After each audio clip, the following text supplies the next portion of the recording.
बिस्मिल्लाहिर्रहमानिर्रहीम अस्सलाम वालेकुम।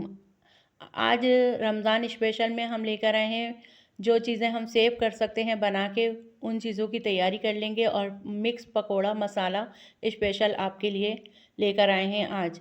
खाना पकाने से पहले बिस्मिल्लाहिर्रहमानिर्रहीम दुरूद शरीफ लाज़मी पढ़ा करें, इससे खाने में बरकत होती है और जायका भी बढ़ता है। चलते हैं अपनी रेसिपी की तरफ। यहाँ 1 किलो बेसन ले लिया है, इसमें 1.5 चम्मच हम नमक डालेंगे, अपने टेस्ट के हिसाब से कम या ज़्यादा आप कर सकते हैं। यहाँ कुटी हुई मिर्चें डाल रहे हैं 2 चम्मच, 1.5 चम्मच हमने डाली कुटी हुई मिर्चें। अजवाइन डालेंगे 1.5 चम्मच,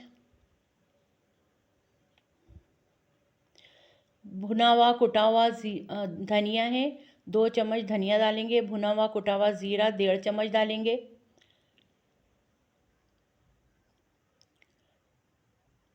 हल्दी डालेंगे आधा चम्मच, कसूरी मेथी डालेंगे 4 चम्मच,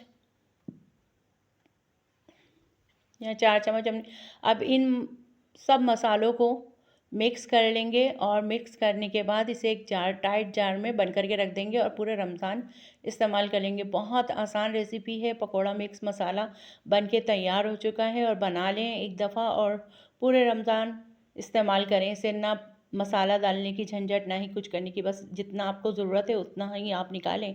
इससे आलू वाले पकोड़े भी बनाएं और मिक्स प्याज वाले पकोड़े भी, जो दिल चाहे जैसे आपको पकोड़े बनाना है उस तरह बना लें आप। बहुत आसान हो गई है अब ज़िंदगी। मिक्स पकोड़ा बना के एक दफ़ा रख लें, पूरे रमज़ान में सुकून रहेगा आप लोगों को। यहाँ हमने ये एयरटाइट जार में बंद डाल दिया है, इसे पैक कर देंगे ढक्कन लगा के, अच्छी तरह से टाइट कर देंगे इसे। और ये तैयार हो गया हमारा मिक्स पकोड़ा मसाला। ज़िंदगी को करें आसान इस रमज़ान। यहाँ हमने शामी कबाब बना के इसे फिनिश कर दिए। इसकी रेसिपी मैंने आपको दी हुई है। ये छोले उबाल के रख लिए हैं यहाँ पर चॉपर में करके, बांध के, वाइट और काले दोनों। और जब बनाएंगे तो नीम गर्म पानी में डाल देंगे एक 5 मिनट के लिए और हमारे ताज़ा छोले बन के तैयार। यहाँ हम समोसों की रेसिपी हम वक्त के साथ देंगे आपको, और रोल की भी रेसिपी आपको यहीं पर मिल जाएगी चैनल पे आगे चल के। ये है मूंग की दाल के बूंदियाँ, मीठे दही बड़े बनेंगे इससे, इसकी भी रेसिपी मिलेगी आपको। ये दही बड़ों के बड़े हैं और बूंदियाँ हैं बेसन की हैं ये, तो इसकी भी रेसिपी आपको मिल जाएगी इंशाल्लाह। ये सब चीज़ें हमने पहले से बना के तैयार कर ली हैं और रमज़ानों में बहुत सुकून हो जाएगा इन सब चीज़ों से।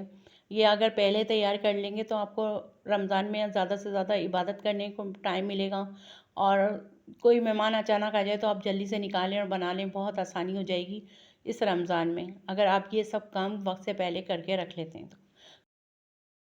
अगर आप लोगों ने अभी तक मेरा चैनल सब्सक्राइब नहीं किया तो जल्दी से सब्सक्राइब करें, लाइक करें, शेयर करें, एक अच्छा सा प्यारा सा कमेंट्स करें, और मुझे अब की साल रमज़ानों में बहुत सारी दुआओं में याद रखें। चलें चलती हूँ, दुआ में याद रखें और इन सब चीज़ों की तैयारियाँ करके रखें। इस रमज़ान को बनाएं आसान, बहुत आसान। सबके लिए दुआ के करें तो मुझे भी अपनी दुआओं में याद रखिएगा। चले चलती हूँ, दुआ में याद रखें। जहाँ रहें खुश रहें, आबाद रहें। अल्लाह हाफिज़।